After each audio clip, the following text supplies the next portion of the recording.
Hey everyone, thanks for tuning in to another piping hot serving of sugar-free honest tea.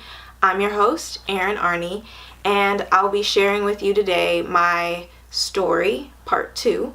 If you missed part 1, please make sure you go back and check that out just to get some context around what I'll be sharing today. So with part 2, I'm basically telling you about being diagnosed, which was an interesting experience, to say the least.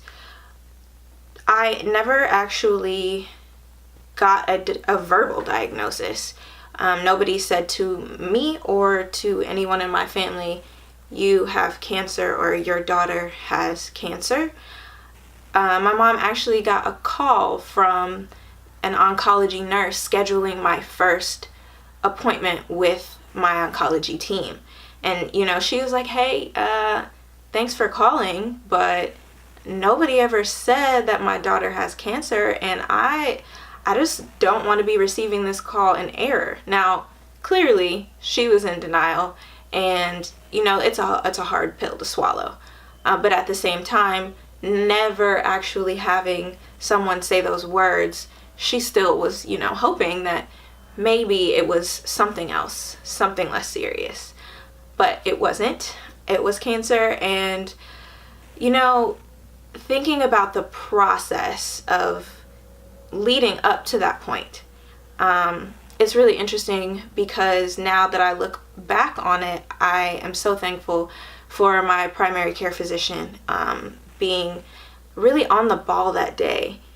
She said, I don't know what this is, and there's a bunch of different things that I could tell you that it is, but what I know for sure is that I'd rather be safe than sorry, and I need you to go see a specialist today, and made sure that her staff got us in to see an orthopedic surgeon the same day. That's really meaningful to me because it essentially took 4 doctors to diagnose me.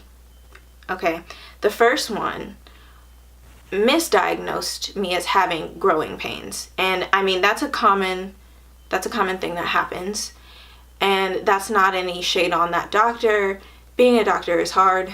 Doctors are human beings, and they make mistakes, and I totally understand that. And so I don't feel upset or angry with that doctor, but I do have some qualms with maybe the system and how overloaded they probably were, and as far as their patient load is concerned.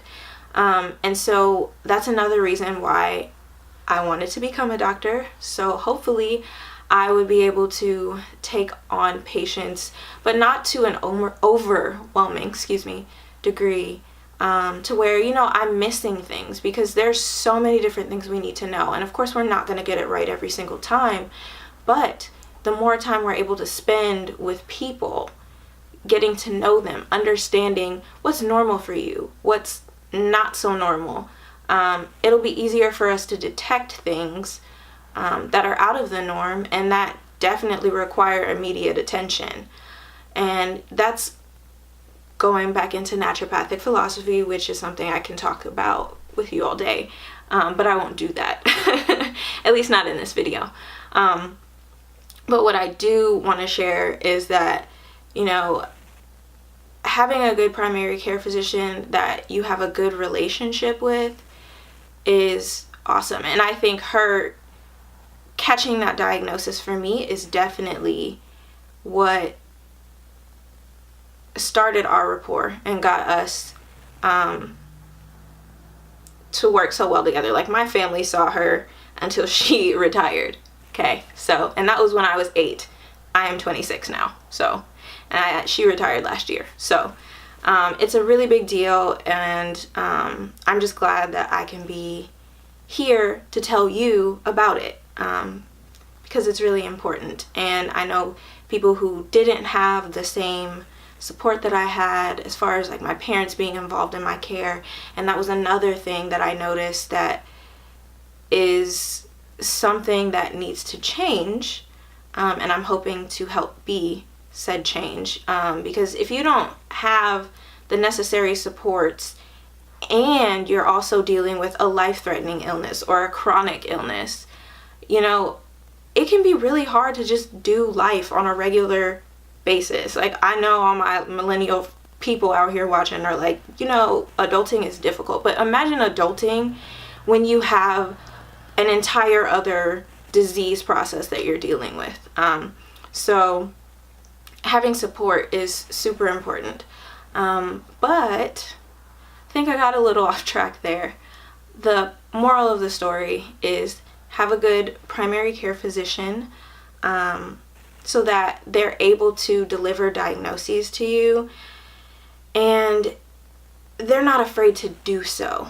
Nobody wants to get a life-threatening diagnosis. Nobody wants to be the one to give bad news. And I've heard a lot of people, or asked a lot of people, you know, like, why don't you go to the doctor?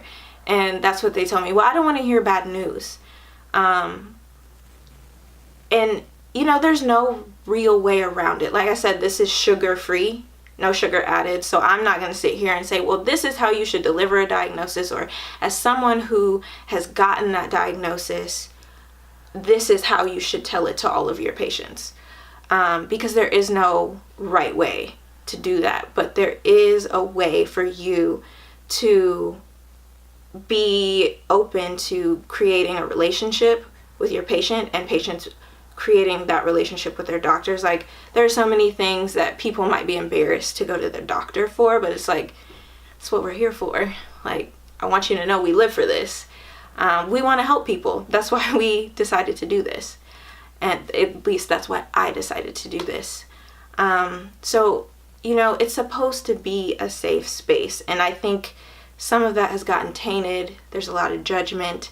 And that's something that I am trying to move away from and understand how to be in the room as a student clinician, so that I can create a welcoming environment where my patient feels safe enough to share what's really going on for them, or, you know, just comfortable in the room and not feeling rushed or, you know, like they're an inconvenience, because no, this is what I signed up for.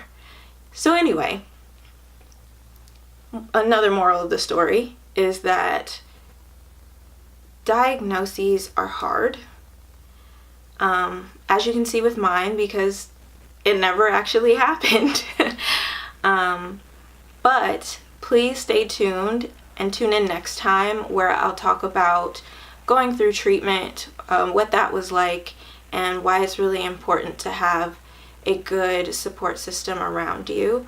If you haven't already, please make sure to follow me on social media, _honesty. And if you're in the Seattle area, I will be participating in the Strides Against Breast Cancer Walk on October 27th. So please make sure that you come out and support that. Until next time, thanks for watching.